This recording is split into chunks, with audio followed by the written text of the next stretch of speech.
Un millionnaire cruel a renvoyé la domestique parce qu'elle avait emmené son fils. Elle est partie en larmes, jurant de ne jamais revenir.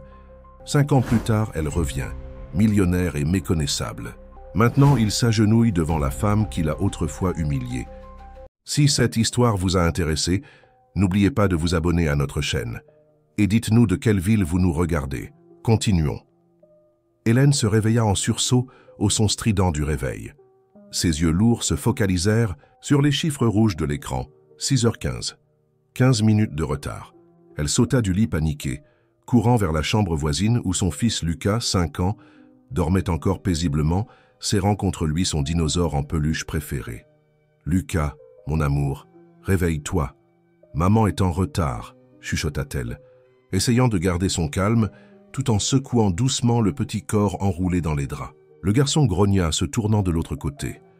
En temps normal, cette scène aurait arraché un sourire à Hélène, mais pas aujourd'hui. Pas quand elle avait une présentation cruciale à 8h30 pour la direction de Supreme Corporate, l'une des plus grandes entreprises du pays. Pendant qu'elle préparait le petit déjeuner à la hâte, son téléphone vibra. Un message de la crèche lui glaça le sang. En raison d'une urgence dans nos locaux, nous serons fermés aujourd'hui. Nous nous excusons pour le désagrément. Hélène relut le message 3 fois, comme si les mots pouvaient magiquement se transformer en quelque chose de différent. Son esprit tourbillonnait dans une tempête de pensées. Sa voisine, Madame Martin, qui l'aidait habituellement en cas d'urgence, était en voyage. Sa mère, eh bien, cela faisait des années qu'elles ne se parlaient plus, depuis cette dispute qui avait laissé des cicatrices trop profondes pour être évoquées. Le père de Lucas n'avait jamais été présent, disparaissant avant même la naissance de son fils. « Maman, je ne veux pas aller à la crèche aujourd'hui », murmura Lucas, traînant les pieds jusqu'à la cuisine, toujours accroché à son dinosaure. Hélène sentit son cœur se serrer. Comment expliquer à un enfant de 5 ans que sa mère était sur le point de prendre une décision qui pourrait lui coûter son emploi? « Mon chéri, aujourd'hui sera un jour différent », commença-t-elle, essayant de paraître enthousiaste, tout en aidant son fils à s'habiller. « Tu vas découvrir où travaille maman. » Les yeux de Lucas s'illuminèrent à cette nouvelle, mais Hélène sentait son estomac se nouer. Richard Toussaint, le PDG de Supreme Corporate, était connu pour sa posture inflexible et son manque total de compréhension concernant les questions personnelles. À 40 ans, il avait transformé une entreprise familiale en un empire, mais au prix d'une réputation de froideur calculatrice qui faisait trembler ses employés rien qu'en entendant le bruit de ses chaussures italiennes dans les couloirs. Dans le métro bondé, Hélène essayait de garder Lucas près d'elle tout en répétant mentalement sa présentation. Le projet de restructuration du secteur administratif était sa chance de prouver sa valeur, de montrer qu'une mère célibataire pouvait être aussi compétente que n'importe quel autre employé. Mais maintenant, avec un enfant de 5 ans littéralement à sa charge, ses chances semblaient diminuer à chaque station.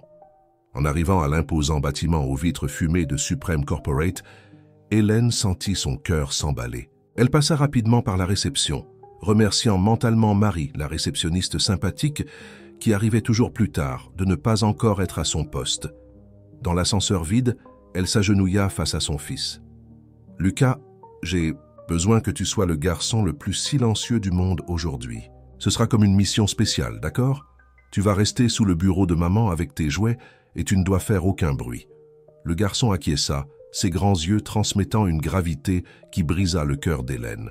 Il avait toujours été trop mature pour son âge, comme s'il comprenait le poids que sa mère portait sur ses épaules. Au 15e étage, Hélène guida discrètement Lucas jusqu'à son bureau, positionné stratégiquement dans un coin plus isolé de l'open space. Elle aménagea un petit espace en dessous, avec son sac servant d'oreiller, et donna à son fils sa tablette avec des écouteurs et quelques jouets silencieux. Pendant qu'elle organisait les documents pour la présentation, elle pouvait entendre le brouhaha croissant du bureau qui se remplissait. Chaque fois que quelqu'un passait près de son bureau, son cœur faisait un bond. La réunion commencerait dans 20 minutes, et jusqu'à présent, son plan improvisé fonctionnait. C'est alors qu'elle sentit une démangeaison dans le nez de Lucas. Ses yeux s'écarquillèrent de panique en voyant son fils faire cette expression si familière. « Non, non, non » pensa-t-elle désespérément, mais il était trop tard. L'éternuement résonna dans tout le bureau, suivi d'un silence sépulcral qui figea Hélène sur sa chaise. Le silence fut rompu par le son inconfondable de chaussures italiennes frappant le sol. Hélène sentit son sang se glacer dans ses veines lorsque Richard Toussaint émergea de son bureau particulier, interrompant une importante visioconférence. Son regard perçant balaya l'environnement jusqu'à trouver la source du bruit. « Mademoiselle Hélène ?» Sa voix grave trancha l'air comme un rasoir. « Pourriez-vous m'expliquer ce bruit ?» Avant qu'elle ne puisse répondre, Lucas, effrayé par le ton sévère, laissa tomber son dinosaure en peluche. Le jouet roula hors de la cachette improvisée, s'arrêtant au pied du PDG. Tout le bureau retint son souffle. Un enfant ? L'incrédulité. Dans la voix de Richard était palpable. « Dans mon bureau ?» Hélène se leva, ses jambes tremblantes, mais sa posture ferme. Des années de lutte en tant que mère célibataire lui avaient donné une force qu'elle-même ne connaissait pas. « Monsieur, Toussaint, je peux expliquer. La crèche a eu une urgence aujourd'hui et une salle de réunion maintenant. » Les mots sortirent comme des blocs de glace, chaque syllabe chargée d'autorité. Hélène prit Lucas dans ses bras, sentant le petit corps trembler contre le sien.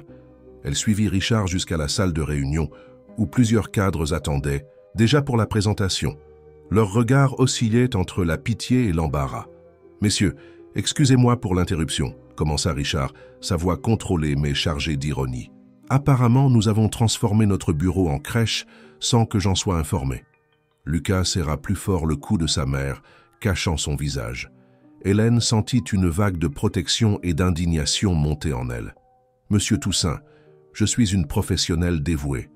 En 5 ans d'entreprise, je n'ai jamais retardé une livraison, jamais manqué sans justification. Aujourd'hui, j'ai affronté une urgence et... Les urgences personnelles ne sont pas le problème de l'entreprise, mademoiselle Hélène, coupa Richard. Ce comportement est totalement inacceptable. Vous êtes suspendu pour une durée indéterminée. Retirez vos affaires et votre accompagnateur du bureau, immédiatement. » Le silence dans la salle était assourdissant.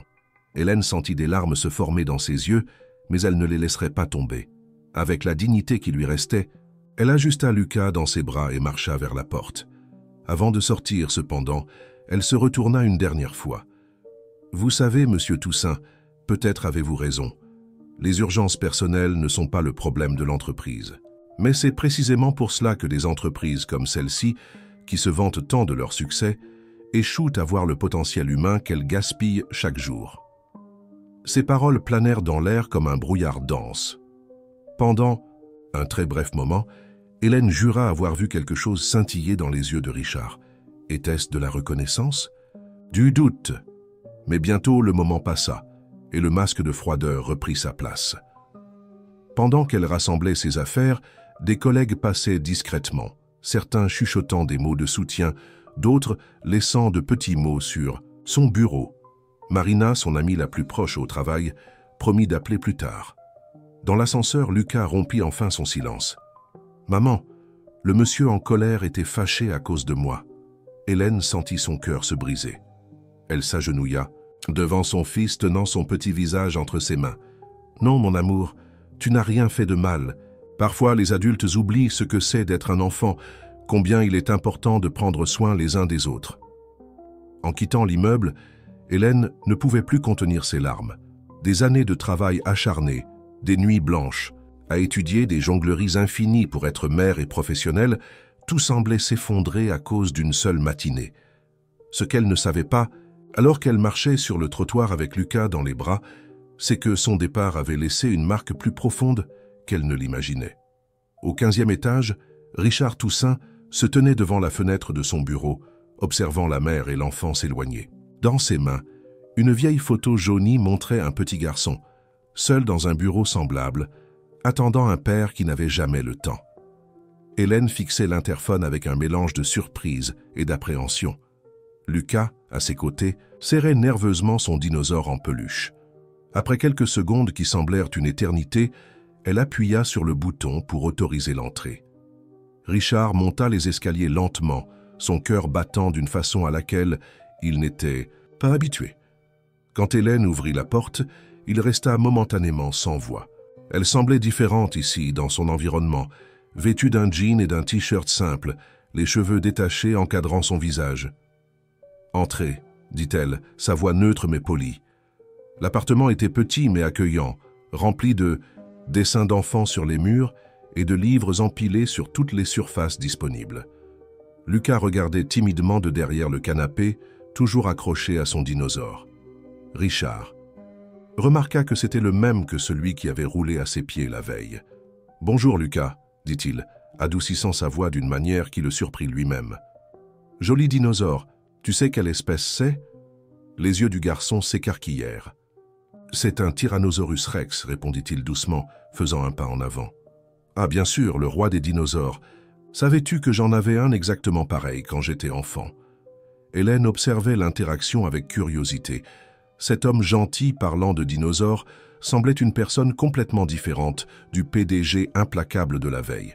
« Monsieur, Taosin, interrompit-elle, j'imagine que vous n'êtes pas venu jusqu'ici pour discuter de paléontologie. » Richard se redressa, s'éclaircissant la gorge. « Non, en effet. Hélène, je suis venu m'excuser. Ma réaction hier était inappropriée. » « Inappropriée ?» Hélène laissa échapper un rire sans humour. « Vous m'avez humilié devant toute la direction. Vous m'avez suspendu sans même me donner une chance de m'expliquer. Je sais. Et c'est exactement pour cela que je suis venu personnellement. Non seulement pour m'excuser, mais pour vous faire une proposition. » Hélène croisa les bras, méfiante. « Quel genre de proposition ? J'ai lu votre projet hier soir. Les 127 pages. C'est brillant, Hélène. La façon dont vous avez pensé la restructuration en considérant non seulement l'efficacité, mais aussi le bien-être des employés. C'est exactement ce dont l'entreprise a besoin. » Il fit une pause, organisant ses pensées. « L'incident d'hier m'a fait réaliser quelque chose que j'ignore depuis longtemps. Notre entreprise a grandi, mais à quel prix ? Combien de talents avons-nous ? Perdus parce que nous ne sommes pas capables de comprendre que nos employés sont avant tout des personnes. » Lucas s'était rapproché, maintenant assis sur l'accoudoir du canapé, complètement absorbé par la conversation des adultes. « Ce que je propose, c'est que non seulement vous reveniez, mais que vous dirigiez un nouveau projet, quelque chose que nous n'avons jamais fait auparavant. Je veux créer un environnement de travail qui soit véritablement inclusif, avec une crèche, des horaires flexibles, un soutien psychologique, et je veux que vous soyez à la tête de tout cela. » Hélène s'assit étourdie par la proposition. « Pourquoi moi ? Parce que vous vivez cette réalité. Parce que vous avez prouvé qu'il est possible d'être une professionnelle exceptionnelle sans cesser d'être mère.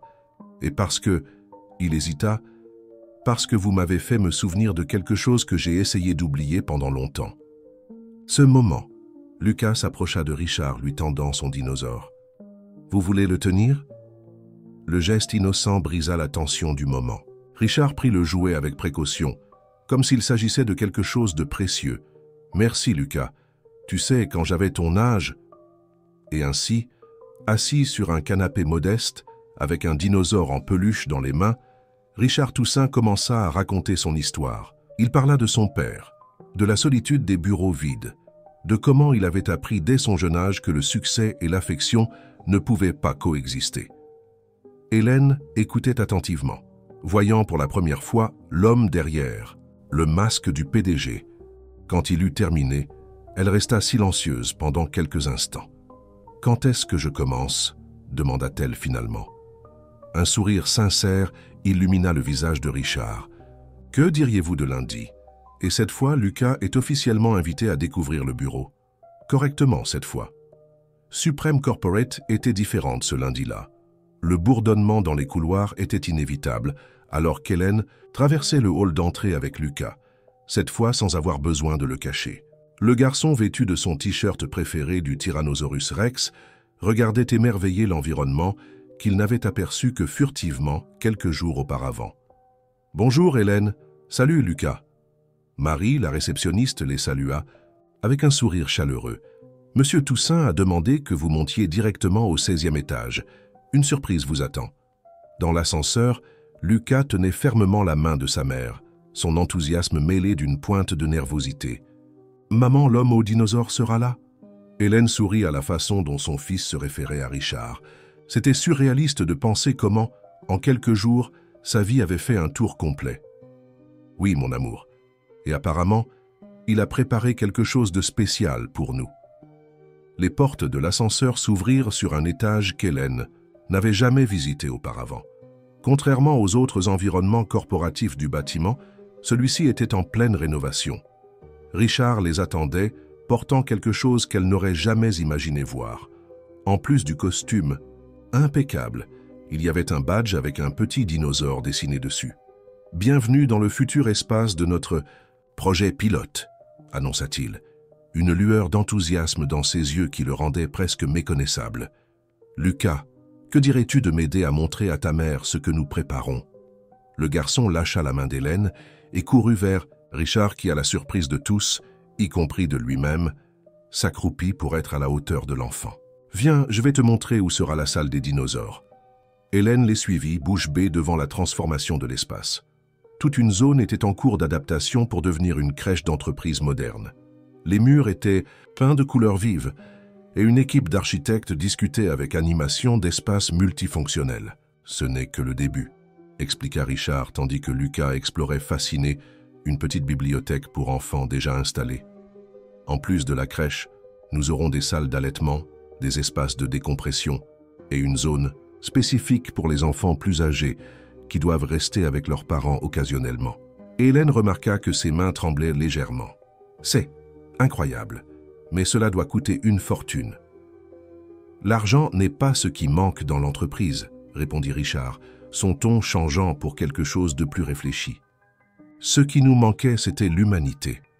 Vous savez, j'ai passé toute la semaine à réfléchir à ce que vous avez dit, à propos du gaspillage du potentiel humain.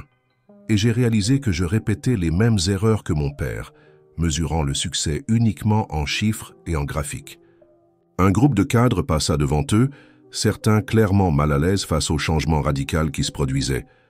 Richard remarqua les regards, mais pour la première fois de sa vie, il ne se soucia pas du jugement des autres. « Hélène, je veux que vous dirigiez non seulement ce projet, mais toute une nouvelle division de bien-être corporatif. Vous aurez une autonomie totale et votre propre équipe. Je sais que c'est un grand défi. »« J'accepte, » interrompit-elle, sa voix ferme et décidée, « mais à une condition. Je veux que ce ne soit pas juste un projet de marketing. Je veux faire une différence réelle dans la vie des gens. » Richard sourit, tendant la main. Marché conclu, et pour commencer. Il sortit de sa poche un petit objet, une clé. « Votre nouveau bureau, juste là, à côté de la bibliothèque pour enfants. » Lucas revint en courant vers eux, portant un livre sur les dinosaures. « Regarde, maman, comme le mien. » En fait, Richard s'éclaircit la gorge, semblant presque timide. « C'est moi qui ai acheté ce livre après vous avoir rendu visite. J'ai pensé que ce serait un bon début pour notre bibliothèque. » Hélène sentit quelque chose changer dans l'air entre eux. Ce n'était pas seulement le PDG essayant de corriger une erreur. Il y avait quelque chose de plus, quelque chose qu'elle ne pouvait pas encore nommer, mais qui faisait battre son cœur un peu plus vite. « Monsieur Toussaint, » commença-t-elle. « Richard, » corrigea-t-il doucement. « Je pense qu'après tout, nous pouvons laisser les formalités de côté. » Lucas tira sur le pantalon de Richard. « Vous allez lire le livre avec nous ?» La demande innocente prit les deux adultes par surprise. Hélène commença à dire que Richard était certainement occupé, mais il s'était déjà assis sur l'un des petits poufs colorés. « Bien sûr, » répondit-il en desserrant sa cravate. « Après tout, chaque roi doit connaître l'histoire du Tyrannosaurus. Rex, n'est-ce pas ?» Et ainsi, au milieu d'une rénovation et sous les regards curieux des employés qui passaient, le redouté PDG de Supreme Corporate commença à lire une histoire sur les dinosaures, avec un garçon de 5 ans sur ses genoux et une femme qui, sans le savoir, transformait non seulement l'entreprise, mais aussi son cœur. Les semaines se transformèrent en mois, et le changement à Supreme Corporate était palpable. Le projet pilote d'Hélène était devenu un cas de succès, attirant l'attention des médias spécialisés et d'autres entreprises intéressées à reproduire le modèle. Cependant, tout n'était pas rose dans l'empire corporatif.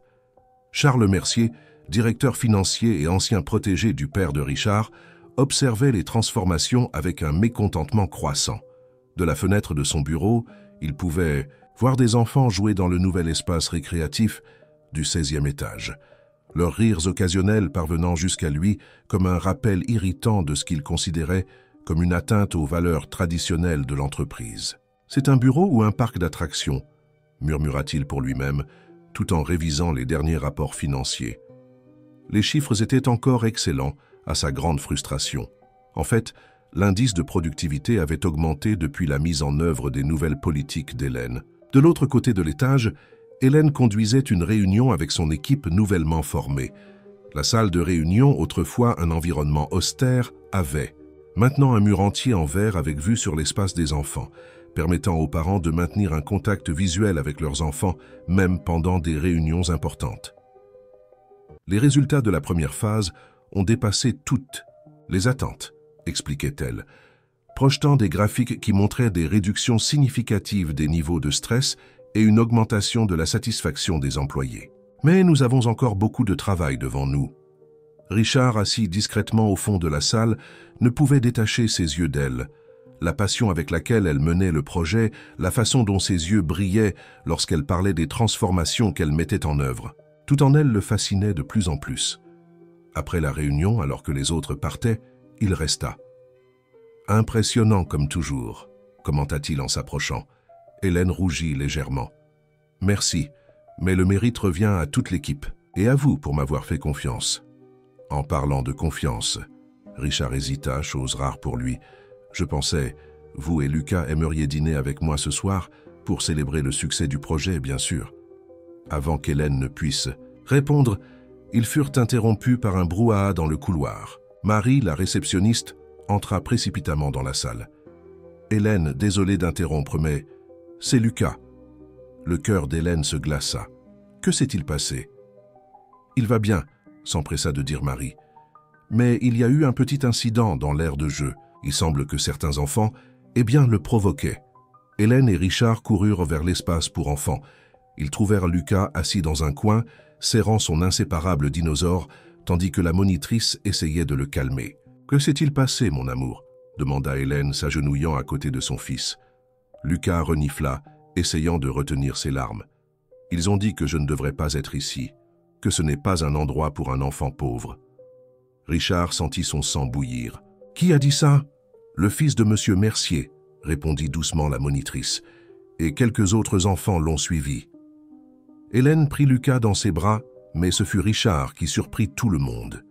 Il s'assit par terre, sans se soucier de son costume italien, et prit la peluche dinosaure. « Tu sais, Lucas, quand j'étais petit, on me disait aussi que je ne devais pas être à certains endroits, que ce n'était pas approprié, que ce n'était pas ma place.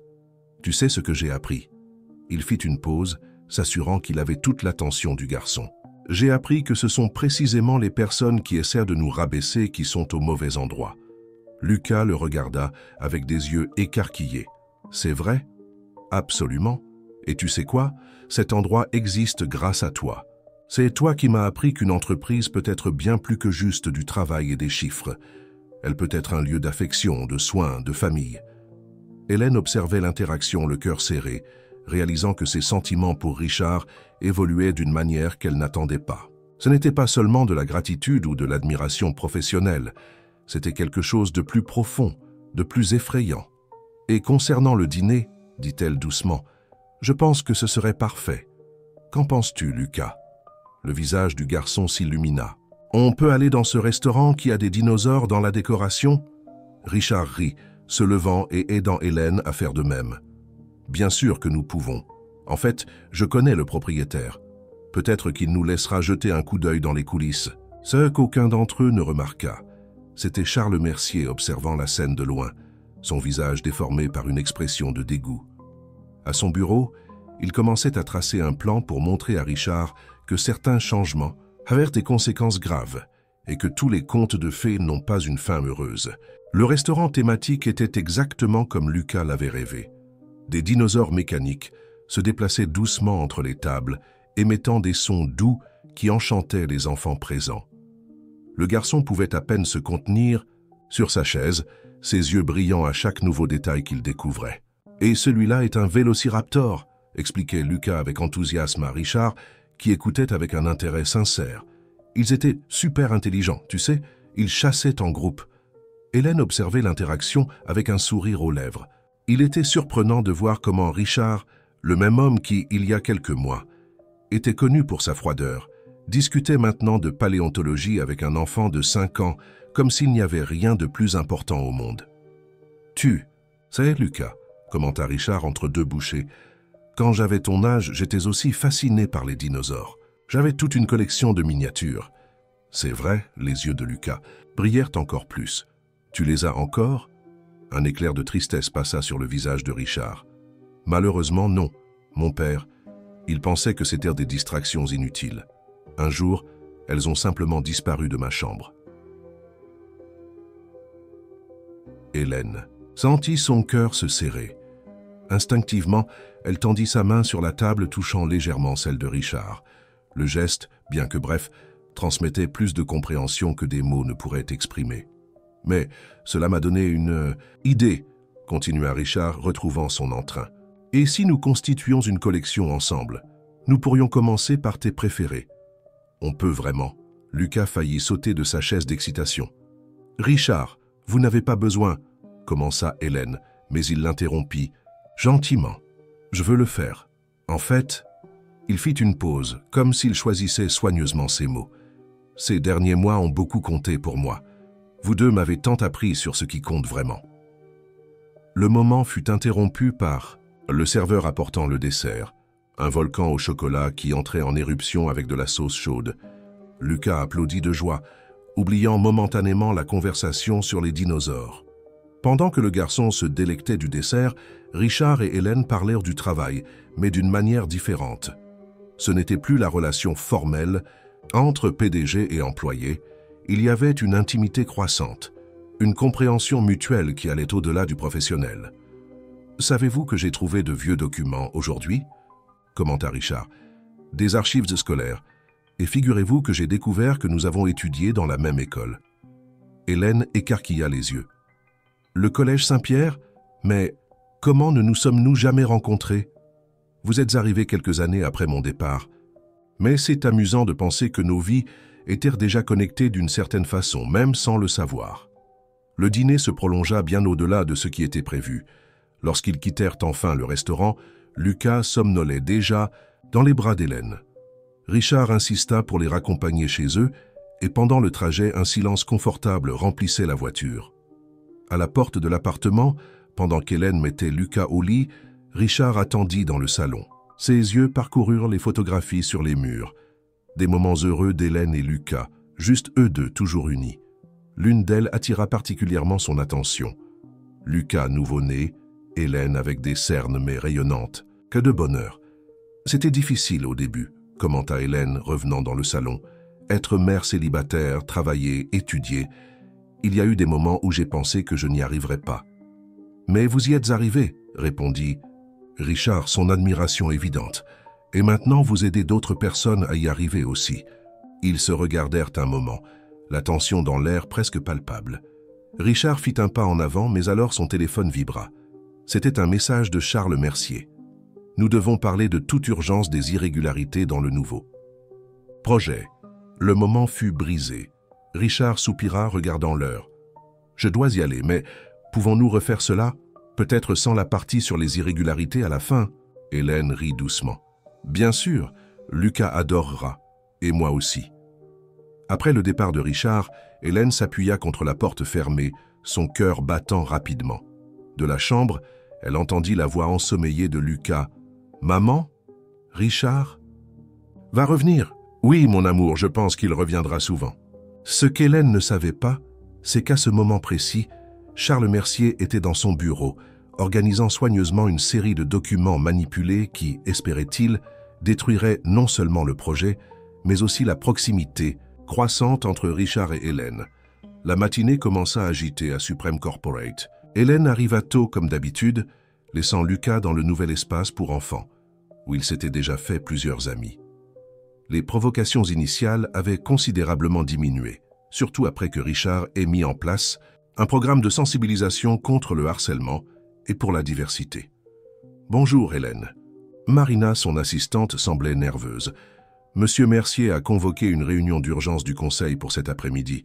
Quelque chose à propos d'irrégularités graves dans le projet. » Hélène sentit son estomac se retourner.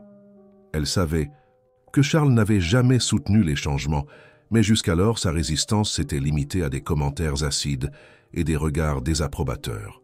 « As-tu parlé à Richard à ce sujet ?» demanda-t-elle, essayant de rester calme. « Il est en réunion depuis son arrivée, avec M. Mercier lui-même. » Au 18e étage, la tension était palpable. Richard écoutait en silence, tandis que Charles présentait une série de documents soigneusement organisés. « Comme vous pouvez le voir », expliquait Charles avec une fausse inquiétude, il y a de sérieuses divergences dans les rapports financiers du projet. Détournement de fonds, surfacturation dans les contrats de rénovation, avantages attribués de manière suspecte. Richard feuilletait les documents, son visage un masque impénétrable. « Pourquoi me montrez-vous cela maintenant, Charles ? Parce que je me soucie de l'entreprise, Richard, comme votre père s'en souciait toujours. Il m'a fait confiance pour protéger son héritage. Et je ne peux pas rester silencieux en voyant tout cela être détruit par du sentimentalisme. » Le dernier mot fut prononcé avec un mépris évident. Richard leva les yeux des papiers, regardant son ancien mentor. « Du sentimentalisme ?» répéta-t-il froidement. « C'est ainsi que vous voyez le bien-être de nos employés. »« Je vois la réalité, » rétorqua Charles. « Une entreprise n'est pas une institution caritative. Votre père le comprenait. Il a bâti un empire basé sur la discipline et les résultats. Et maintenant, vous laissez une mère célibataire? Quelconque transformer tout cela en cirque. » Richard sentit son sang bouillir, mais garda son sang-froid. Des années de formation en entreprise lui avaient appris à masquer ses émotions. « Ces documents seront présentés au conseil cet après-midi, » poursuivit Charles. « À moins que vous ne reconsidériez la direction que vous prenez. Le projet peut être progressivement abandonné sans faire de bruit. Hélène peut être réaffectée. Tout peut revenir à la normale. » Richard se leva lentement, sa taille imposante devenant soudainement menaçante. « Normal? Comme avant? » Avec des employés épuisés, des familles brisées, des enfants grandissant sans voir leurs parents. « Comme il se doit, » Charles éleva la voix. « Une entreprise n'est pas un lieu pour l'humanité ?» interrompit Richard. « Savez-vous quelle est la différence entre vous et Hélène, Charles? Elle comprend que le succès n'a pas besoin de coûter notre âme. » À ce moment, un léger coup à la porte interrompit la discussion. C'était Albert, le plus ancien directeur, portant un vieux dossier. « Excusez l'intrusion, dit-il calmement, mais j'ai pensé que vous devriez voir ceci avant la réunion du conseil. » Dans le dossier se trouvaient des documents jaunis par le temps, des registres de cas similaires de sabotage orchestrés par Charles au fil des ans, des employés prometteurs qui avaient été écartés, des projets novateurs qui avaient été enterrés, tout méticuleusement documenté par Albert. « J'ai toujours gardé ces informations, » expliqua Albert. « Votre père, Richard, m'avait demandé de surveiller Charles durant les dernières années de sa vie. Il avait remarqué certaines tendances inquiétantes. » Charles pâlit. « C'est absurde. Richard, vous ne pouvez pas croire. »« Je peux et je le crois, » le coupa Richard. « En fait, cela explique beaucoup de choses. Comment des projets prometteurs échouaient mystérieusement. Comment des employés talentueux perdirent soudainement la confiance de la direction. À l'étage inférieur, Hélène travaillait sur son ordinateur quand elle entendit une agitation. À travers la vitre de son bureau, elle vit Charles être escorté hors du bâtiment par des agents de sécurité, le visage rouge de fureur. Richard apparut à sa porte quelques minutes plus tard, l'air fatigué mais soulagé. « Désolé pour la frayeur. La réunion du conseil aura toujours lieu, mais pour discuter de quelque chose de différent que prévu. » Hélène le regarda inquiète. « Tout va bien ?»« Ça ira, » il sourit légèrement. « En fait, c'est plus que bien. J'ai réalisé quelque chose d'important aujourd'hui. Parfois, nous devons affronter nos fantômes pour pouvoir avancer. » À travers la paroi vitrée, il pouvait voir Lucas jouer avec d'autres enfants, son rire résonnant dans le couloir. Richard s'approcha d'Hélène, touchant doucement son épaule. « Et si nous déjeunions ensemble? Il y a quelque chose d'important dont je voudrais vous parler. » Le cœur d'Hélène s'accéléra. « Quelque chose de bon ou de mauvais? »« Bon, très bon. À propos de l'avenir, de possibilités et, eh bien, de nous. » Le restaurant choisi par Richard pour le déjeuner était discret et élégant, avec des tables suffisamment espacées pour garantir l'intimité. Hélène remarqua qu'il semblait à la fois anxieux et déterminé, réarrangeant plusieurs fois sa serviette sur la table. « Avant tout, commença-t-il, je veux que vous sachiez que Le projet est plus sûr que jamais. Après ce qui s'est passé avec Charles, le Conseil a voté à l'unanimité pour l'expansion du programme.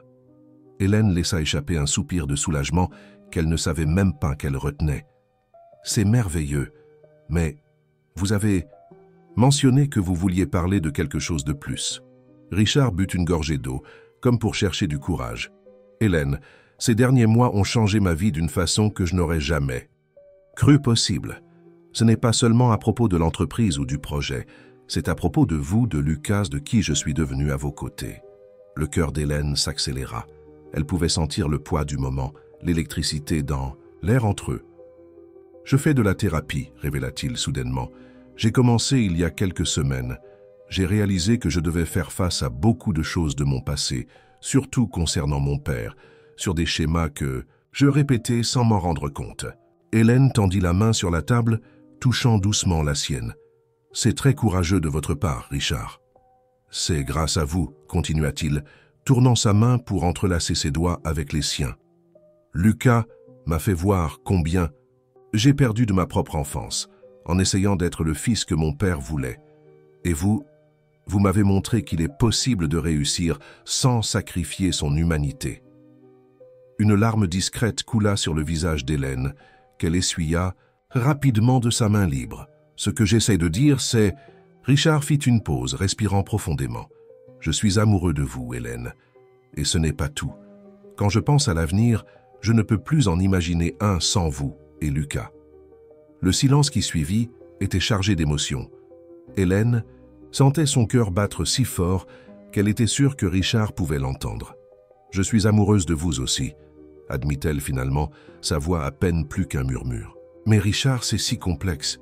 Il y a Lucas, l'entreprise, les gens. » « Je sais, » il serra doucement sa main. « Et c'est pourquoi je veux faire les choses correctement. Nous pouvons y aller doucement, à notre rythme. Ce qui m'importe, c'est que vous sachiez ce que je ressens, que vous compreniez que ce n'est pas juste une impulsion ou une phase. » À ce moment, le téléphone d'Hélène vibra avec un message de l'école de Lucas. Son visage changea instantanément d'expression en lisant le contenu. « Que se passe-t-il » demanda Richard, inquiet. « Lucas, il a eu une crise d'anxiété à l'école. La psychologue dit qu'il a montré des signes de stress, des cauchemars.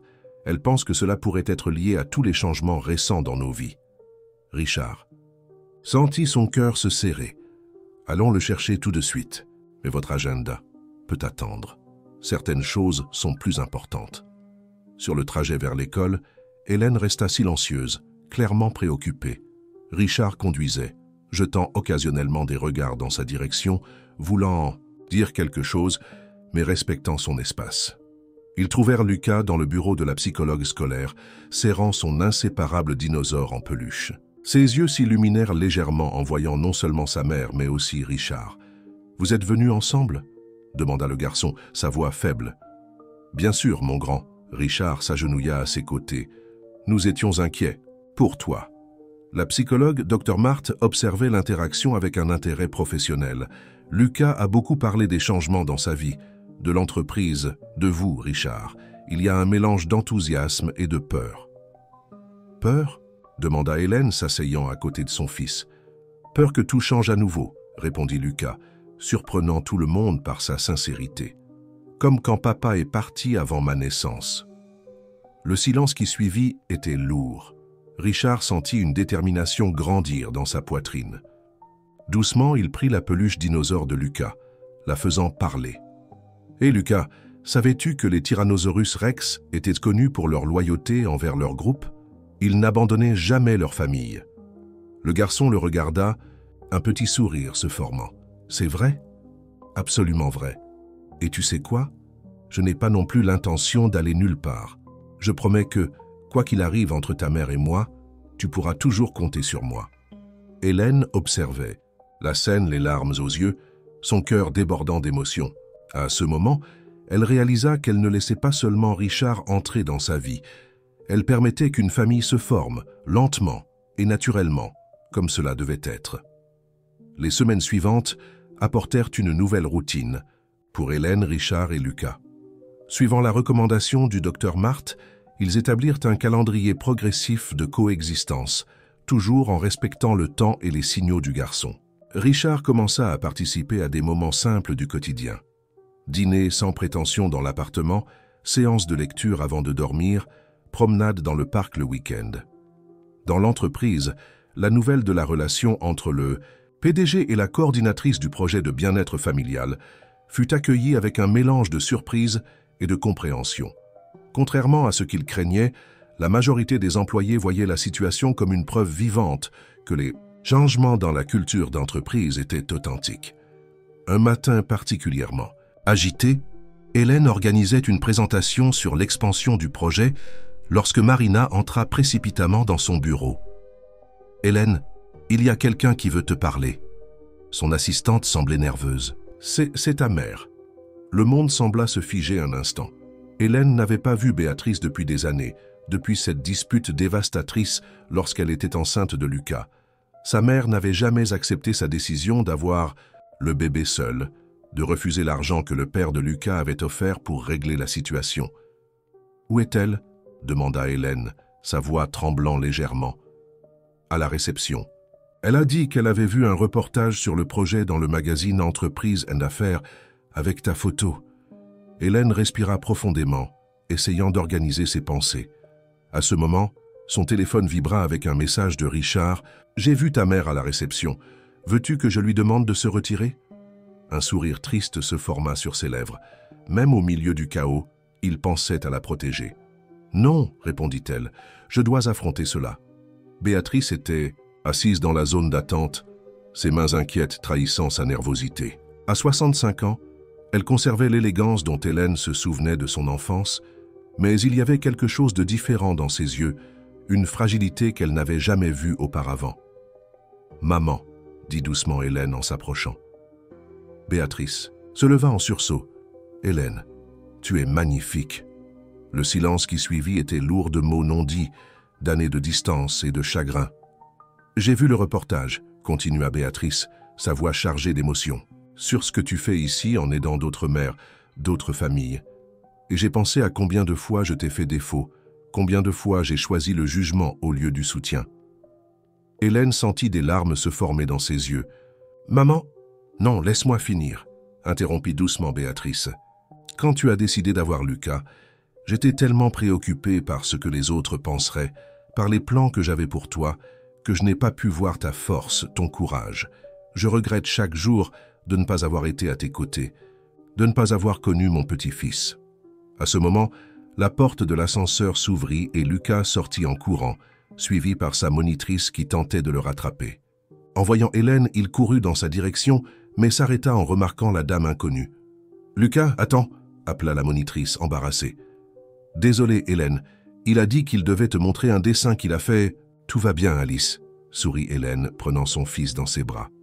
Elle se tourna vers sa mère qui regardait Lucas comme si elle voyait un fantôme. « Maman, voici Lucas. Lucas, c'est ta grand-mère. » Le garçon, toujours surprenant, dans sa perception, tendit le dessin qu'il tenait. « Tu veux voir? J'ai fait un dinosaure pour Richard, mais je peux en faire un autre pour toi aussi. » Béatrice prit le dessin d'une main tremblante, les yeux humides. « Tu aimes les dinosaures? »« Je les adore, que? Richard m'aide à monter une collection et... »« Qui est Richard ?» demanda Béatrice, regardant Hélène. Comme invoqué par la mention de son nom, Richard apparut dans le hall. En voyant la scène, il s'arrêta respectueusement à distance. Mais Lucas l'aperçut. « Richard, viens voir, c'est ma grand-mère. » Le naturel avec lequel Lucas acceptait cette nouvelle réalité, une grand-mère qu'il n'avait jamais connue, un presque beau-père qui était récemment entré dans sa vie, était émouvant. Richard s'approcha prudemment, tendant la main. « À Béatrice, c'est un plaisir de vous rencontrer, madame. Votre fille a transformé non seulement cette entreprise, mais la vie de nombreuses personnes, y compris la mienne. » Béatrice serra sa main, observant la façon dont il regardait Hélène et Lucas, avec un amour si évident qu'il était presque palpable. « Maman, » dit doucement Hélène, « que dirais-tu de déjeuner ensemble? Il y a un restaurant tout près, avec des dinosaures dans la décoration. Lucas l'adore. »« J'adorerais, » répondit Béatrice, la voix chargée d'émotion. « Si tu veux, si vous voulez. » Tandis qu'ils marchèrent vers le restaurant, Lucas entre Hélène et Béatrice racontant, avec animation ses dinosaures préférés, Richard observait avec le cœur plein. Voilà la preuve vivante qu'il n'est jamais trop tard pour reconstruire des ponts, guérir d'anciennes blessures, former de nouveaux liens. À l'entrée du restaurant, Lucas prit la main de sa grand-mère, l'entraînant pour voir les dinosaures mécaniques. Ce geste simple et innocent fit sourire Béatrice à travers ses larmes, des années de regrets commençant à se dissoudre dans l'amour inconditionnel d'un enfant. Le succès du projet à Supreme Corporate commença à attirer l'attention nationale. Les journalistes faisaient à la queue pour interviewer Hélène, voulant savoir comment une initiative qui avait commencé par un incident apparemment négatif s'était transformée en un modèle de gestion humanisé. Par un après-midi particulièrement chargé, Hélène finalisait une présentation lorsque Richard entra dans son bureau, portant un épais dossier. « Tu ne vas pas le croire », dit-il, ses yeux brillants d'enthousiasme. « Je viens de sortir d'une réunion avec des représentants de 3 des plus grandes entreprises du pays. Ils veulent mettre en œuvre notre modèle. » Hélène se leva de sa chaise, excitée. « C'est incroyable!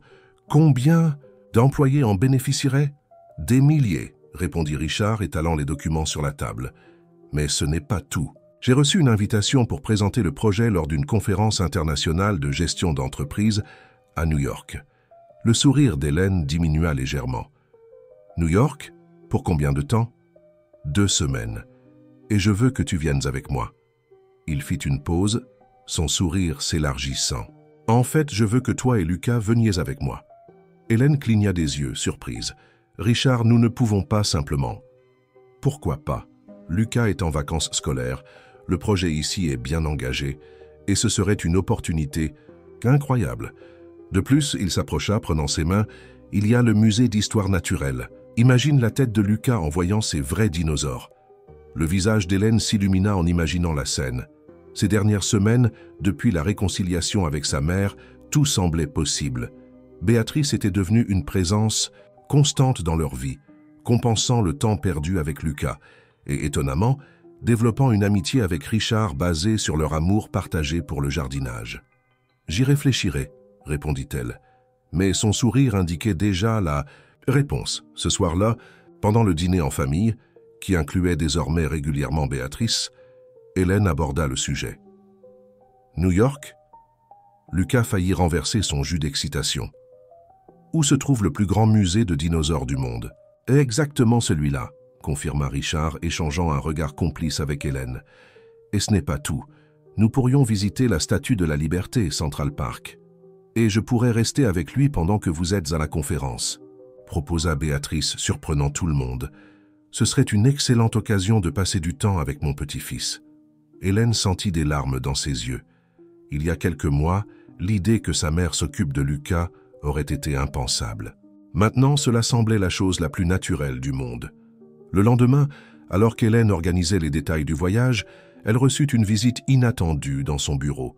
C'était Amanda, l'une des employées du secteur financier, visiblement enceinte et nerveuse. « Hélène, désolée de te déranger, mais j'ai besoin d'aide, » commença-t-elle se tordant les mains. « Mon superviseur me presse de reporter mon congé maternité.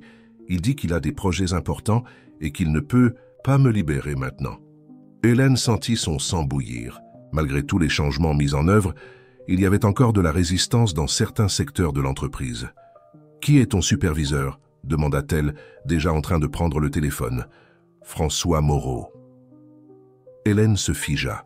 François était l'un des plus anciens cadres, connu pour sa posture traditionnelle et inflexible. C'était également l'un des plus grands opposants au projet de bien-être familial. « Amanda, donne-moi quelques minutes, » dit Hélène en se levant. « Je vais régler cela immédiatement. » Dans le couloir, elle rencontra Richard, qui sortait d'une réunion. Il suffit d'un regard pour qu'il comprenne que quelque chose n'allait pas. « Que se passe-t-il » Hélène expliqua rapidement la situation. Le visage de Richard se durcit. « Allons lui parler, ensemble. » La réunion qui suivit fut tendue.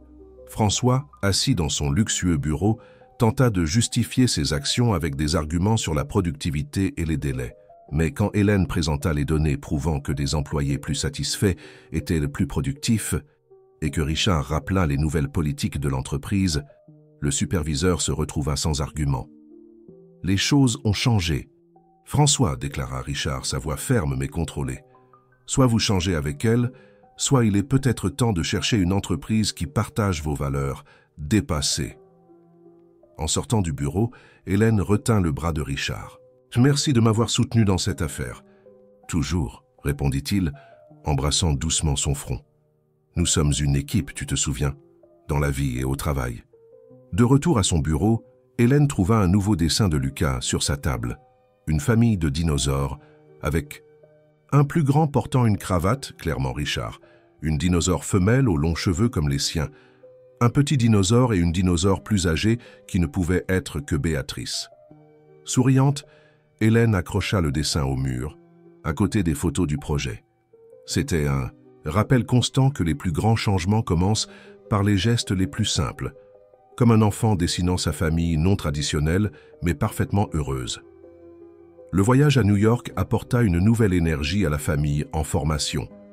Lucas, lors de son premier vol international, gardait son visage collé à la fenêtre de l'avion, observant émerveillé les nuages qui ressemblaient à du coton. Richard et Hélène, assis à ses côtés, échangèrent des regards complices, tandis que Béatrice, sur le siège devant, feuilletait un magazine sur les attractions touristiques qu'il visiterait. « Regarde, maman !» s'exclama Lucas pour la 10e fois. « Nous sommes plus hauts que les dinosaures volants, les ptérodactyles », corrigea gentiment Richard, faisant sourire le garçon. Ces dernières semaines, leur leçon improvisée de paléontologie était devenue un rituel nocturne apprécié. L'hôtel choisi était situé près de Central Park, avec vue sur le musée d'histoire naturelle. Le premier matin, pendant que Richard et Hélène se préparaient pour la conférence, Béatrice organisait le programme de la journée avec Lucas.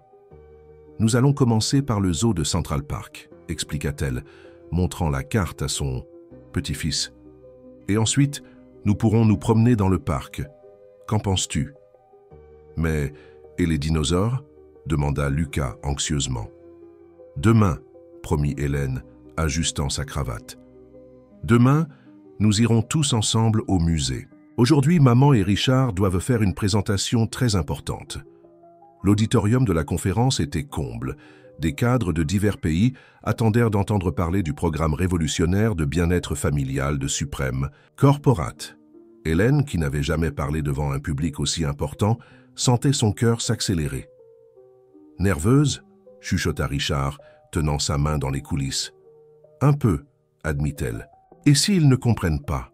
S'ils pensent que c'est juste un projet naïf? Alors ils n'auront rien compris, » répondit-il avec conviction.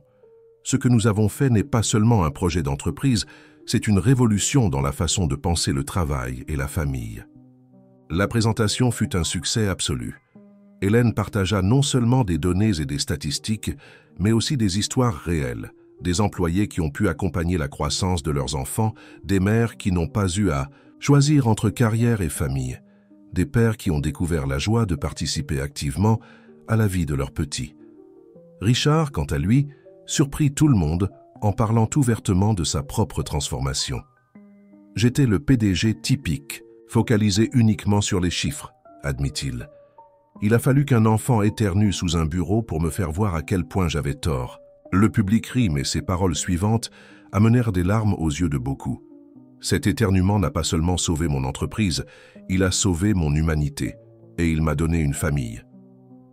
Dans les jours qui suivirent, entre réunions et ateliers, la famille profita pour explorer la ville.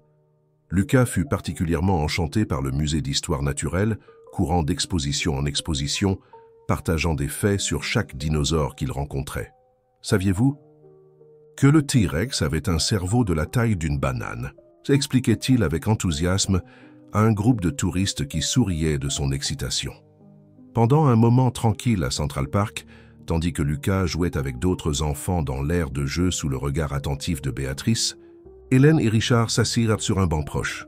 « Tout cela semble un rêve », commenta Hélène, observant son fils rire librement. « Parfois j'ai peur de me réveiller. » Richard entrelaça ses doigts avec les siens. « Ce n'est pas un rêve, c'est réel, aussi réel que cet éternuement qui a changé nos vies. Tu sais ce qui m'impressionne le plus ?» continua-t-elle, appuyant sa tête sur son épaule. « Comment Lucas gère tout cela? Il a toujours été mature pour son âge, mais la façon dont il a accepté tous ces changements, les enfants sont plus résilients que nous l'imaginons, » réfléchit Richard, surtout quand ils sont entourés d'un amour véritable. À ce moment, Lucas courut vers eux, ses joues rougies d'excitation. « Regarde ce que j'ai trouvé !»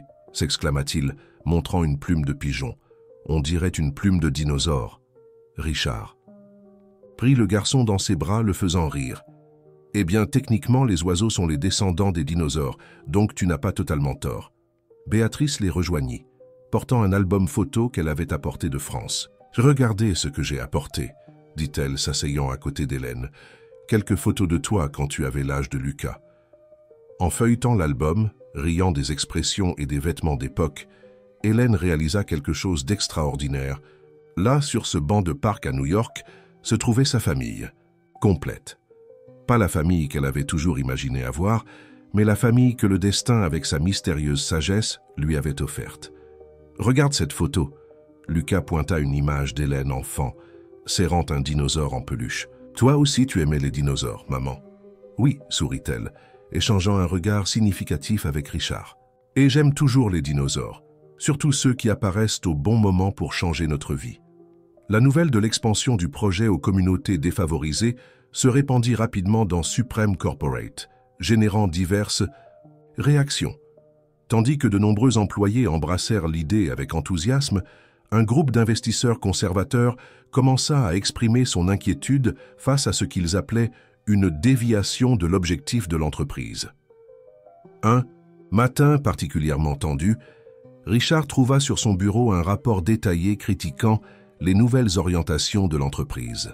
Le document, signé par Alexandre Vacher, l'un des plus grands actionnaires, suggérait que les initiatives sociales diluaient la marque et compromettaient le sérieux de la société. Ils veulent une réunion extraordinaire du conseil, informa Albert, entrant dans le bureau de Richard. Vacher mobilise d'autres actionnaires, ça devient sérieux. Richard se massa les tempes, sentant le poids de la situation. Quel soutien a-t-il? Suffisant pour causer des problèmes. Mais, Richard, il y a autre chose que vous devez savoir. Albert hésita avant de continuer. Ils utilisent votre relation avec Hélène comme argument. Ils disent que vos décisions sont influencées par du sentimentalisme personnel. Au même moment, Hélène coordonnait une réunion avec des représentants de diverses écoles publiques intéressés par le programme de musique. Lucas, qui avait été invité à faire une petite présentation, enchantait tout le monde par son aisance à parler de comment la musique avait changé sa vie. « Ce n'est pas seulement jouer d'un instrument », expliquait le garçon avec une maturité surprenante. « C'est rêver, c'est croire que nous pouvons faire des choses différentes. » Les directeurs des écoles échangeaient des regards émus, tandis qu'Hélène sentait son cœur déborder de fierté. C'est à ce moment que Marina entra discrètement, dans la salle faisant des signes urgents. Hélène chuchota son assistante quand elle s'approcha. « Quelque chose se passe. Les actionnaires, ils remettent en question le projet d'expansion. » Le sang d'Hélène se glaça. Elle savait qu'il y aurait de la résistance, mais elle ne s'attendait pas à ce qu'elle soit si rapide et directe. « Lucas, mon amour, » appela-t-elle, gardant une voix calme. « Peux-tu continuer à montrer au directeur cette nouvelle musique que tu as apprise? Maman doit résoudre quelque chose rapidement. » Dans le couloir, elle rencontra Richard qui venait dans sa direction. Un seul regard suffit pour comprendre la gravité de la situation. « Ils ont convoqué une assemblée extraordinaire », l'informa-t-il, l'entraînant dans une salle vide. « Pour demain. »« Demain? Mais nous n'avons pas le temps de préparer. »« C'est exactement ce qu'ils veulent », compléta Richard, passant sa main dans ses cheveux dans un geste de frustration. « Hélène, ils utilisent notre relation comme argument contre le projet. » Hélène eut l'impression de recevoir un coup de poing dans l'estomac. « Alors c'est ça? Tout notre travail va être réduit à une histoire romantique. »« Je ne permettrai pas cela, » affirma Richard avec fermeté. « Nous avons construit quelque chose de trop important pour être détruit par des préjugés et des visions dépassées. » À ce moment, ils entendirent Talatea, douce musique de la flûte de Lucas, venant de la salle voisine. Les notes mélodieuses semblaient apporter une clarté soudaine à la situation. « Tu sais ce que nous allons faire ?» dit Hélène, une lueur déterminée dans les yeux. « Nous allons transformer cette assemblée en quelque chose à laquelle ils ne s'attendent pas. » « Comment ça ? » « Nous allons inviter les personnes qui ont été réellement impactées par le projet. Des employés qui ont réussi à équilibrer travail et famille, des enfants qui ont découvert des talents cachés, des communautés qui ont commencé à rêver de nouvelles possibilités. Richard sourit, reconnaissant la force qu'il avait fait tomber amoureux d'elle. Transformer des chiffres en histoires réelles. Exactement. Ils veulent parler de valeur pour les actionnaires? Montrons-leur la véritable valeur que nous créons. La réunion avec les écoles était terminée, et Lucas vint en courant vers eux, ses yeux brillants d'excitation. « Maman, ils ont adoré. Ils ont dit que plus d'enfants pourront apprendre la musique. » Hélène et Richard échangèrent un regard significatif. Là se trouvait la preuve vivante de ce pourquoi ils se battaient pour préserver et développer. « Et ils le feront, mon amour, » promit Hélène, embrassant son fils. « Même si pour cela, nous devons affronter un auditorium plein de dinosaures corporatifs. » Richard ne put s'empêcher de rire. « Des dinosaures corporatifs? Je crois que Lucas influence ton vocabulaire. » « Eh bien, sourit-elle, certaines espèces ont vraiment besoin de s'éteindre pour que d'autres puissent s'épanouir. » Alors qu'ils retournaient à la salle de réunion, où les directeurs d'école discutaient encore avec animation des possibilités du projet, Hélène et Richard savaient que la bataille du lendemain serait décisive. Mais ils savaient aussi qu'ils avaient quelque chose que leurs opposants n'avaient pas, la force d'un rêve capable de transformer des vies réelles. L'auditorium de Supreme Corporate n'avait jamais été aussi plein. Outre les actionnaires et cadres habituels, des dizaines d'employés, de parents et de représentants d'écoles occupaient les sièges. Au premier rang, Béatrice tenait la main de Lucas, qui serrait son inséparable dinosaure en peluche. Alexandre Vacher, l'actionnaire qui dirigeait l'opposition, ne pouvait dissimuler son malaise face à cette présence inhabituelle. Ses yeux parcoururent la foule avec un mélange d'irritation et de mépris mal dissimulé. « C'est une assemblée d'actionnaires, pas un événement caritatif, » murmura-t-il à ses alliés, assez fort pour être entendu au premier rang. Richard, debout sur l'estrade, ajusta le microphone. « Messieurs les actionnaires, employés et invités, bienvenue. Aujourd'hui, nous n'aurons pas une assemblée ordinaire. Aujourd'hui, nous allons parler de la véritable signification de la valeur d'entreprise. » Hélène, assise au premier rang à côté d'Albert, sentit son cœur s'accélérer. Au cours des dernières 24 heures, ils avaient travaillé sans relâche pour préparer cette présentation, rassemblant des histoires, des données et des témoignages qui prouvaient l'impact réel de leur travail. « Avant de commencer les discussions formelles, » poursuivit Richard, « j'aimerais partager quelques histoires avec vous. Marina, s'il vous plaît ?» Marina, la dévouée assistante d'Hélène, monta sur l'estrade portant sa fille de 2 ans. « Il y a 1 an, j'étais sur le point de quitter mon emploi. Je n'arrivais pas à équilibrer le travail avec les soins d'Alice. Le projet de bien-être familial ne m'a pas seulement permis de continuer à travailler. Il a fait de moi une meilleure professionnelle, une mère plus présente. » D'autres histoires suivirent. Un père célibataire qui pouvait maintenant accompagner le traitement médical de son fils sans craindre de perdre son emploi, une jeune cadre qui avait pu allaiter son bébé pendant la première année sans compromettre sa carrière, des enfants qui avaient découvert des talents en musique et en art dans le nouveau centre culturel. « C'est très émouvant, » interrompit Vacher, sa voix chargée de sarcasme. « Mais nous sommes ici pour discuter des chiffres. L'entreprise perd son objectif, gaspille des ressources avec des projets assistentiels qui ne rapportent rien. » C'est alors qu'Hélène se leva. « Messieurs, permettez-moi de présenter quelques chiffres. » Elle fit un signe et les lumières s'éteignirent, laissant place à une projection. Depuis la mise en œuvre du projet, notre taux de rétention des talents a augmenté de 70%. L'indice de satisfaction des employés est passé de 65% à 92%. La productivité a augmenté de 45%. « Et les coûts ?» questionna un autre actionnaire. « Les coûts de recrutement et de formation ont diminué de moitié, » répondit Hélène, avançant les diapositives. « L'absentéisme a diminué de 60%. Mais plus important encore. » Elle fit une pause dramatique. « Notre réputation sur le marché n'a jamais été aussi élevée. La valeur de la marque Supreme Corporate a augmenté de 85% l'année dernière. » Un murmure parcourut l'auditorium. Même les actionnaires les plus sceptiques s'agitèrent sur leurs sièges, impressionnés par les chiffres. « Mais ce n'est pas seulement une question de chiffres, » continua Hélène, sa voix gagnant en force. « Il s'agit de créer un héritage. Lorsque nous étendons notre projet aux communautés défavorisées, Nous ne faisons pas simplement de la charité, nous investissons dans l'avenir. Chaque enfant qui découvre son potentiel aujourd'hui est un professionnel talentueux demain. À ce moment, Lucas se leva timidement. « Je peux montrer quelque chose ?» Béatrice tenta de le retenir, mais Richard fit un geste positif. Le garçon monta sur l'estrade, portant sa flûte. Avant le projet de maman et de Richard, j'avais peur de beaucoup de choses, commença-t-il, sa voix petite mais ferme. Peur que les gens ne m'aiment pas, peur d'essayer de nouvelles choses. Mais ensuite, il regarda Richard avec adoration. Ensuite, j'ai appris que c'est normal d'être différent, qu'on peut être fort et aimer les dinosaures, être homme d'affaires et aimer la musique. Et puis, à la surprise de tous, Lucas commença à jouer. La mélodie douce et complexe remplit l'auditorium, réduisant au silence même les critiques laids. Plus acharné. Quand il termina, il n'y avait pas un œil sec dans la salle. Vacher s'éclaircit la gorge, visiblement mal à l'aise. « C'est impressionnant, mais nous devons encore voter la proposition de restructuration. »« Oui, nous devons. Voter !» acquiesça Richard, revenant au microphone.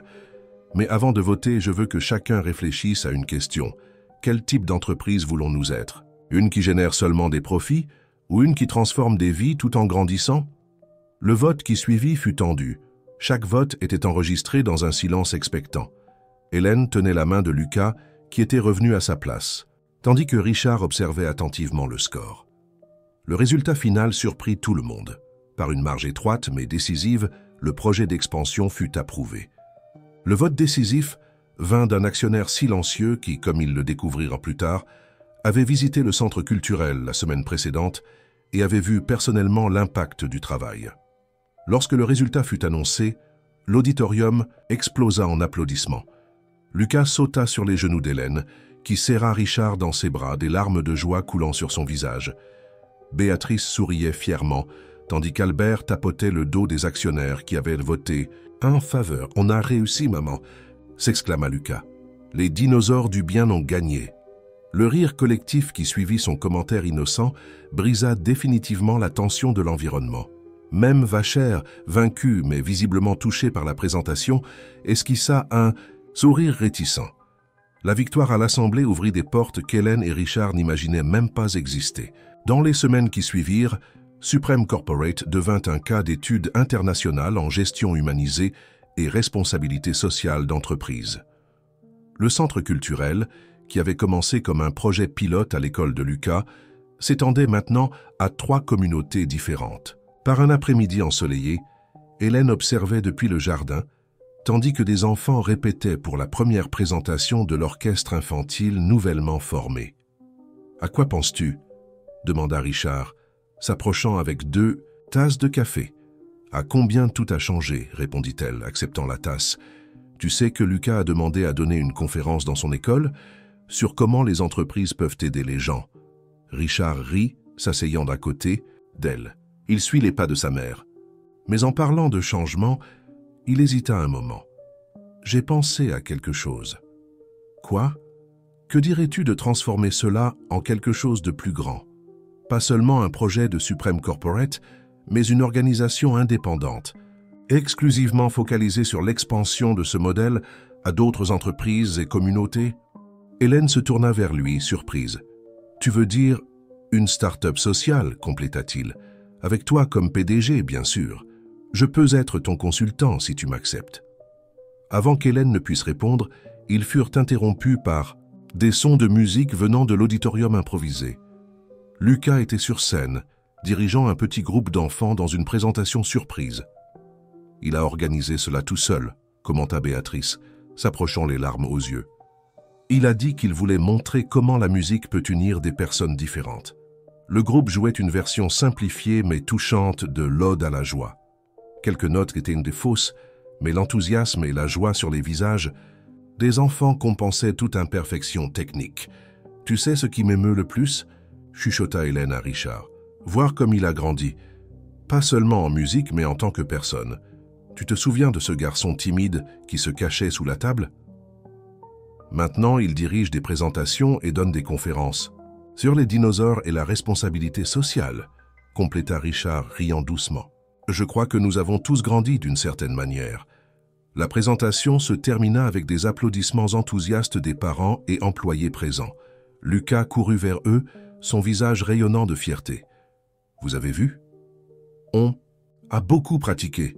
Et Marie, qui n'avait jamais joué d'instrument avant, a appris toutes les notes en une semaine. » Hélène embrassa son fils, sentant son cœur déborder d'amour et de gratitude. « Oui, mon amour, c'était magnifique. » Richard, appela Lucas, soudainement sérieux.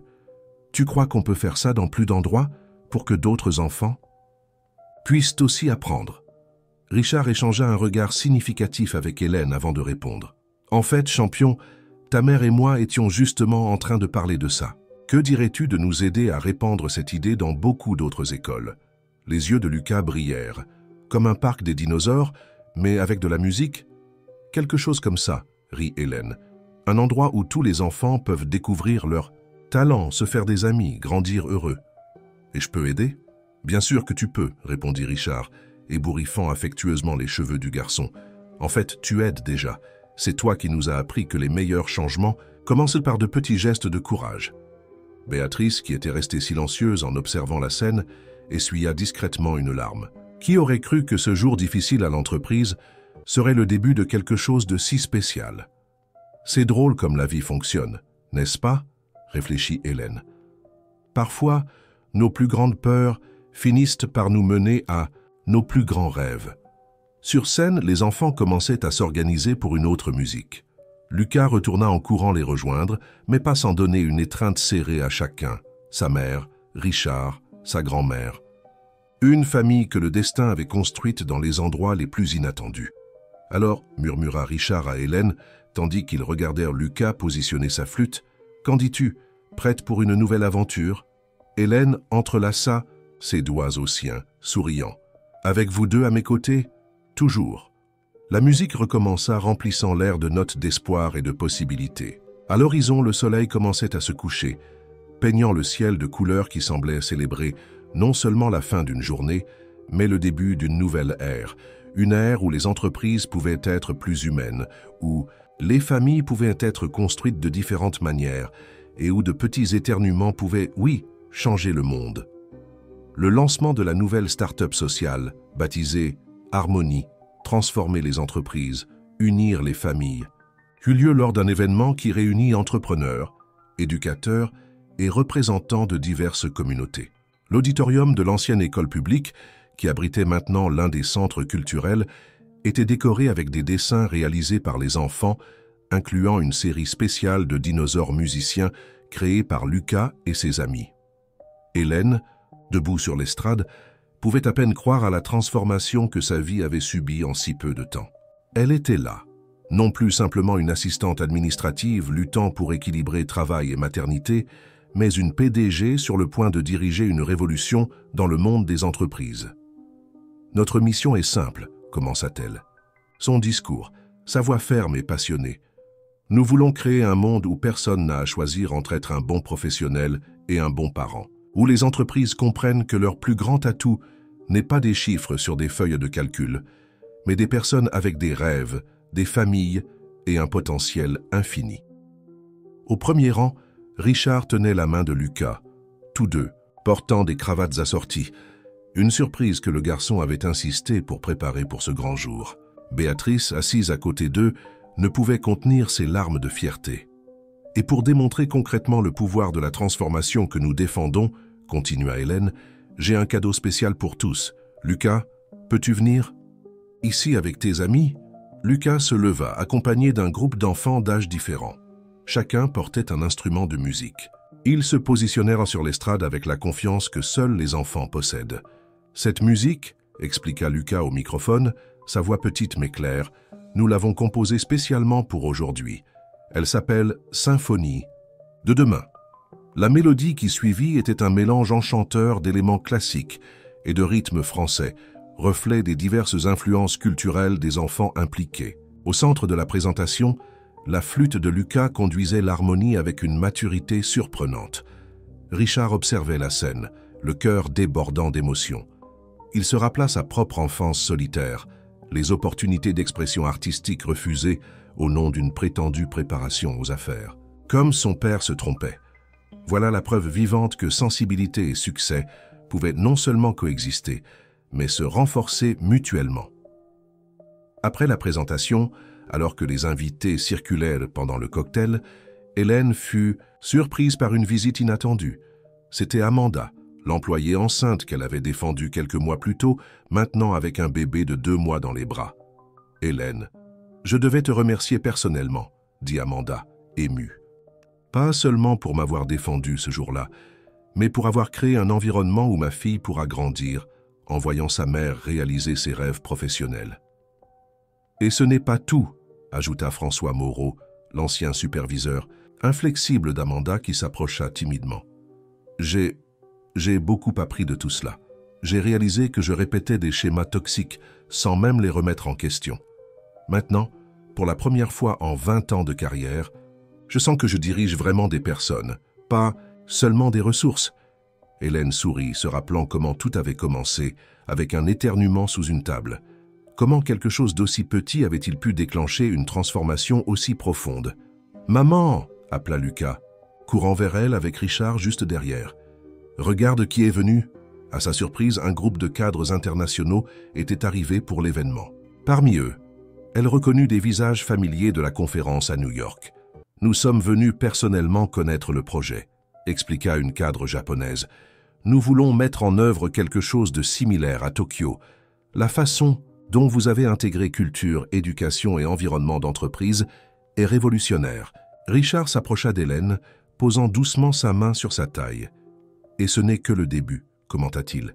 « Nous avons déjà des invitations pour présenter le projet à Singapour, Londres et Francfort. » Lucas, qui avait été inhabituellement silencieux, tira sur la manche de la veste de Richard.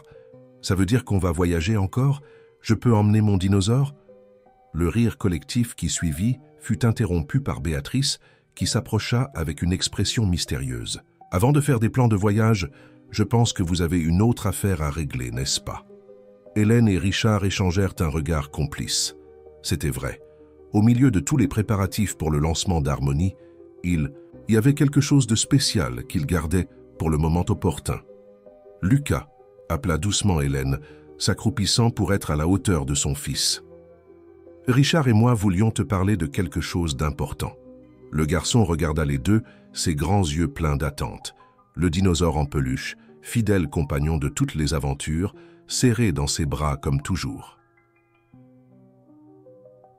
La nuit. T'es déjà tombé quand Hélène, Richard et Lucas arrivèrent au restaurant des dinosaures, le même où, des mois auparavant, ils avaient partagé leur premier dîner en famille. Cette fois, cependant, Béatrice les accompagnait, portant une petite boîte emballée dans du papier coloré. « Pourquoi sommes-nous venus ici ce soir ?» demanda Lucas, ses yeux brillants devant la décoration thématique familière. « Ce n'est pas mon anniversaire. » « Ni le mien, » sourit Richard, l'aidant à s'asseoir. « Mais aujourd'hui est un jour spécial pour une autre raison. » Le serveur, qui semblait être dans le secret, apporta un menu spécial décoré de dinosaures portant des nœuds de papillons. Lucas rit de l'illustration, mais sa curiosité grandissait de plus en plus. « Lucas, » commença Hélène, sa voix douce mais ferme, « tu sais que ces derniers mois, notre vie a beaucoup changé, n'est-ce pas? Et que Richard est devenu une personne très importante pour nous. » Le garçon acquiesça, regardant Richard avec affection. Il m'a appris sur les dinosaures et la musique et comment être courageux.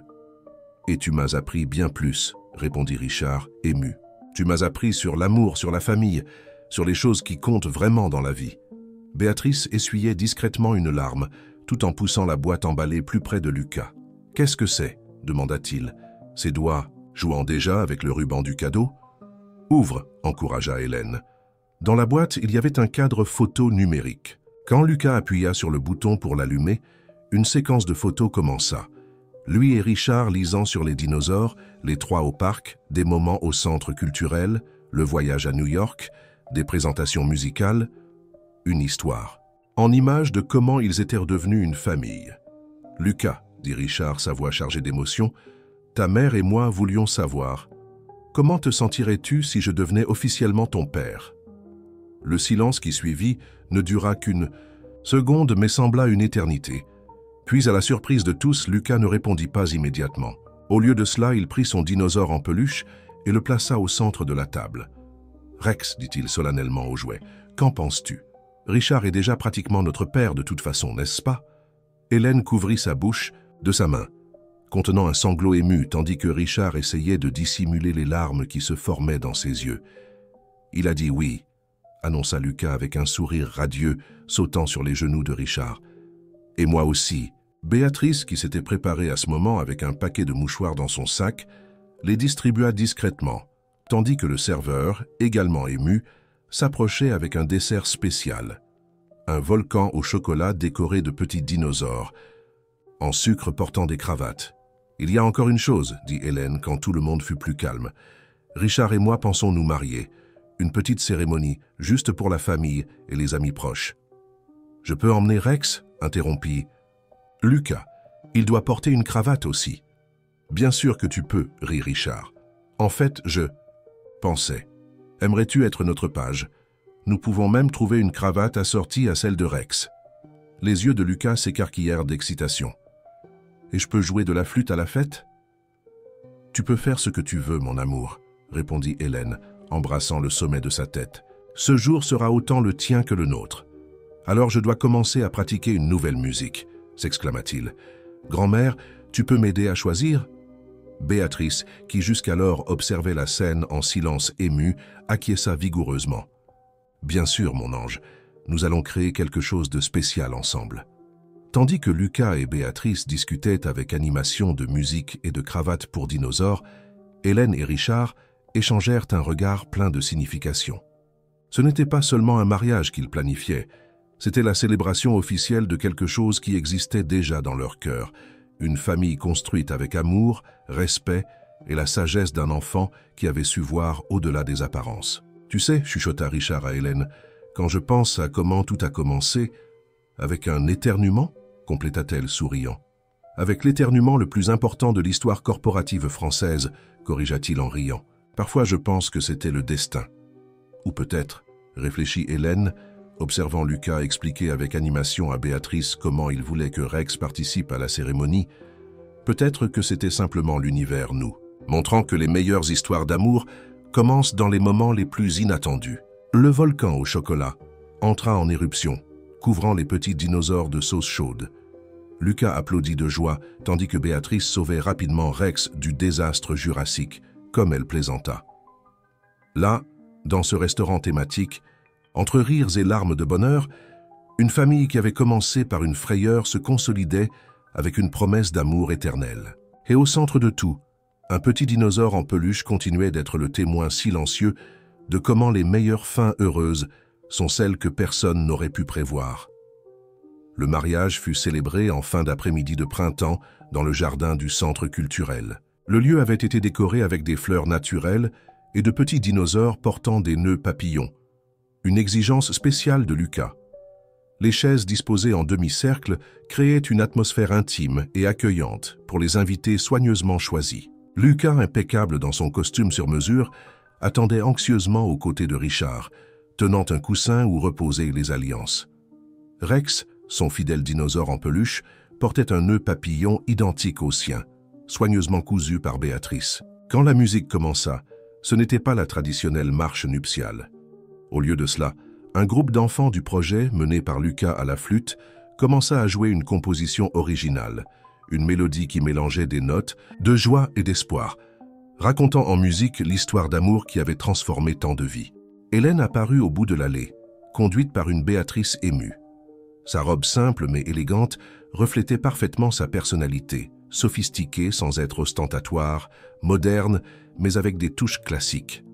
Dans son bouquet, parmi les fleurs, un petit dinosaure en cristal scintillait sous la lumière du soir. « Maman ressemble à une princesse », chuchota Lucas à Richard, qui pouvait à peine contenir son émotion en voyant sa future épouse s'approcher.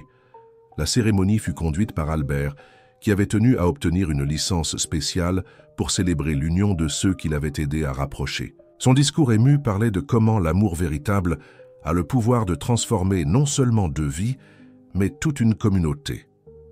Aujourd'hui, nous ne célébrons pas seulement l'union d'Hélène et Richard, dit-il, sa voix chargée d'émotion.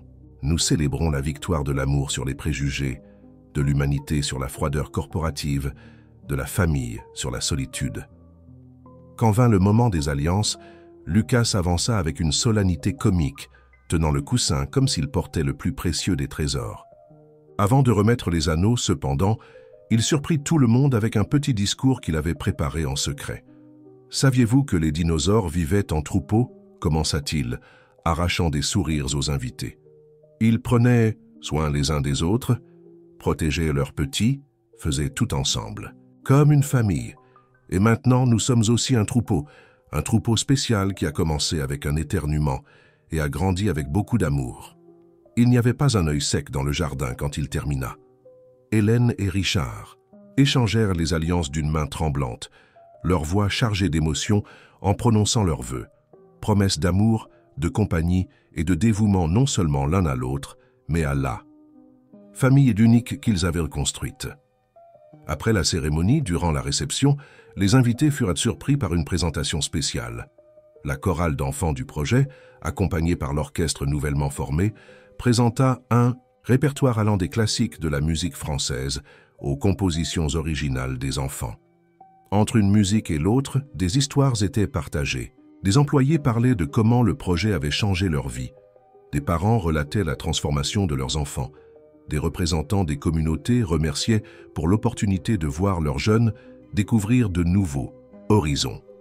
Amanda, l'employée qu'Hélène avait défendue, maintenant coordinatrice du programme de soutien aux mères travailleuses, fit un discours émouvant sur comment cette histoire d'amour avait inspiré une révolution silencieuse dans le monde des entreprises. Grâce à Hélène et Richard, aujourd'hui nous pouvons rêver d'un futur où nos enfants n'auront pas besoin de se cacher sous des tables, dit-elle, déclenchant rires et applaudissements. Un futur où les entreprises comprennent que leur plus grand atout est le cœur de leurs employés. Même Alexandre Vacher, l'ancien opposant au projet, assista à la célébration. Durant le dîner, il s'approcha du couple avec une expression différente de son habituelle sévérité. « Je dois admettre, commenta-t-il, un léger sourire aux lèvres, vous m'avez prouvé que j'avais tort. Ce que vous avez construit ici est extraordinaire. » La soirée avançait avec musique, danse et célébration. Lucas alternait entre jouer avec ses amis et traîner Richard et Hélène sur la piste de danse, insistant qu'ils devaient apprendre les pas qu'il avait spécialement créés pour l'occasion. Dans un moment plus calme, tandis qu'ils observaient, leur fils danser avec Béatrice, Hélène et Richard s'accordèrent un moment de réflexion. « Si quelqu'un m'avait dit, ce matin de l'éternuement, que nous serions ici aujourd'hui, » commença Hélène. « Tu n'y aurais pas cru, » compléta Richard, embrassant doucement sa main. « Mais tu sais ce qui est encore plus incroyable, c'est seulement le début. »« Le début ?» demanda-t-elle, curieuse. « Oui, » sourit-il, ses yeux brillants d'un secret. « J'ai une surprise à annoncer, mais je pense que notre fils devrait aussi l'entendre. » Lucas, comme s'il avait un sixième sens, choisit exactement ce moment pour revenir en courant vers eux, son nœud papillon déjà légèrement de travers, après des heures de danse et de jeu. 6 mois après le mariage, le bureau d'harmonie bouillonnait d'activités. Ce qui avait commencé comme un projet pilote s'étendait maintenant à 5 régions, avec des plans d'expansion internationale en cours. Hélène, dans son nouveau bureau avec vue sur le jardin du centre culturel, finalisait une visioconférence avec des partenaires européens lorsque Lucas entra en courant, suivi par Richard. « Maman, maman, je dois te montrer quelque chose !» s'exclama le garçon, ses yeux brillants d'excitation. Hélène sourit, terminant rapidement l'appel. Ces derniers mois, son fils s'était épanoui de façon surprenante. Outre la musique, il avait découvert un talent pour le dessin et créait une série de bandes dessinées sur une famille de dinosaures qui aidait d'autres personnes. « Qu'y a-t-il, mon amour ?» demanda-t-elle, remarquant que Richard souriait aussi de façon mystérieuse. Lucas tendit un papier soigneusement plié. C'était un dessin. La famille de dinosaures incluait maintenant un nouveau membre, plus petit que les autres. En haut, de la page en lettres colorées était écrit « Ma famille qui grandit ». « Comment as-tu » commença Hélène, regardant Richard avec surprise. « Il l'a découvert tout seul », rit Richard. « Apparemment, notre fils est plus observateur que nous le pensions. »« Tu es différente, maman », expliqua Lucas avec la sagesse que seuls les enfants possèdent. Comme tante Amanda avant la naissance de Julie, et Richard demande tout le temps « Si tu vas bien, si tu veux te reposer, Hélène attira son fils dans une étreinte serrée, des larmes de bonheur coulant sur son visage. Ils avaient prévu d'annoncer la grossesse lors du dîner spécial que Béatrice organisait pour le week-end, mais l'univers, à travers les yeux attentifs de Lucas, avait d'autres plans. « Tu es content d'être un grand frère ?» demanda-t-elle doucement. « Très !» s'exclama Lucas. « J'apprends déjà à Rex à être un bon grand frère aussi, et j'apprendrai au bébé tout sur les dinosaures et la musique et comment être courageux. » Richard se joignit à l'étreinte, son cœur débordant d'amour pour sa famille. « Et tu seras le meilleur grand frère du monde. » Cet après-midi-là, le centre culturel était particulièrement animé. Une nouvelle classe de musique commençait et des enfants de tous âges remplissaient les couloirs de sons d'instruments découverts pour la première fois. Lucas, maintenant assistant junior dans les cours de flûte, aidait les débutants avec la patience et la gentillesse qu'il avait apprises dans son propre parcours.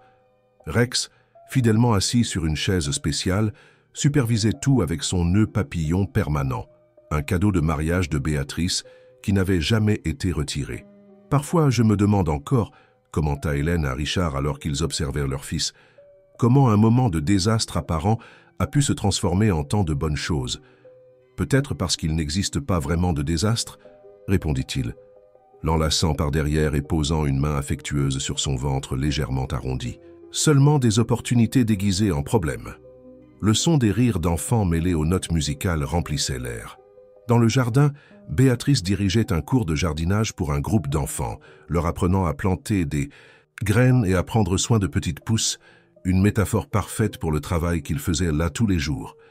Le projet né d'un éternuement avait maintenant des ramifications qui allaient bien au-delà du monde des entreprises. Des entreprises de tout le pays adaptaient leur politique, inspirées par le modèle d'harmonie. Des communautés s'épanouissaient avec de nouveaux centres culturels. Des familles se renforçaient avec le soutien et la compréhension qui manquaient tant dans l'environnement de travail traditionnel. Et au centre de tout cela, une famille qui avait défié les conventions continuait de grandir et de se transformer. Lucas, le garçon qui s'était caché sous une table, aidait maintenant d'autres enfants à trouver leur propre voie. Hélène, la mère célibataire qui avait affronté préjugés et difficultés, dirigeait une révolution dans le monde des entreprises. Richard, l'ancien PDG inflexible, avait découvert que sa véritable vocation était de construire des ponts entre le monde des affaires et les besoins humains les plus fondamentaux. L'avenir s'annonçait prometteur, non seulement pour eux, mais pour toutes les familles qui seraient touchées par leur histoire. Et tandis que le soleil se couchait à l'horizon, peignant le ciel de couleurs qui semblaient célébrer toutes les possibilités encore à venir, Lucas jouait les premières notes d'une nouvelle musique qu'il avait composée.